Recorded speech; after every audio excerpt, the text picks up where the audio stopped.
How you doing? Ryan Midcoat. Show you what I'm working. This 38 Chevy Deluxe. It belongs to a customer of mine. Got it all in primer. Started on the roof with the body work. It felt pretty good, but as you can see, there's high spots to it. I sanded a little farther than I normally would if I wasn't doing what I'm doing. I'm trying to use the least amount of filler and primer possible. That's usually how I like to do it. I don't want to have the whole roof coated in a layer of body filler. So I put epoxy on and then put it in primer. I really like this stuff here, that Super Build. It's a really good high build primer. I really like it. You can really put that stuff on thick. And blocked it out and got to the metal, exposed the high spots, and then I started to heat shrink them. I use this machine right here to do that. And you can use a handheld one, also a stud gun or stud puller. This is a dent puller. It also has a metal shrinking knob on it.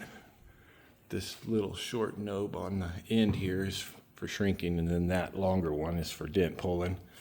You can use them for either or. I have before, and you just come to the, I'm sorry if my camera is all over the place. I am kind of new at this. I've been procrastinating on doing some videos and finally getting to it here. So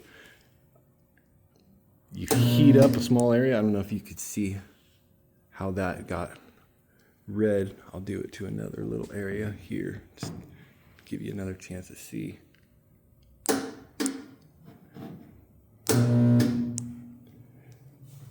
That is all you have to do to get the metal to soften, and it tries to expand, and it can't expand because of the cold metal all around it.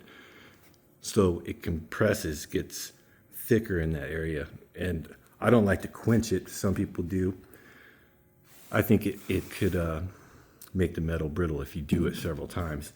And once that cools, that metal that came together and became thicker, it pulls the metal around it in, which if you have metal that's got stretched, it's pushing up these high spots. So when you get it to pull in, obviously it's going to pull that dent down.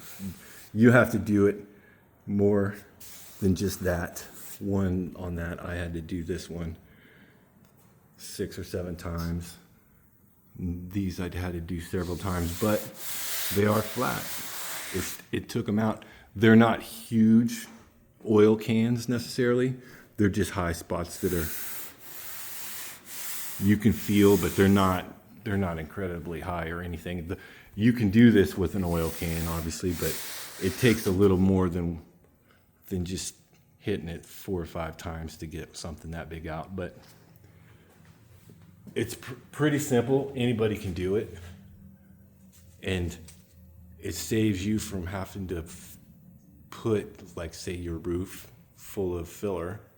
And roofs, especially on newer cars, is such thin metal that if you had a roof skimmed in a filler, there's a very good chance that it will crack out on you at some point.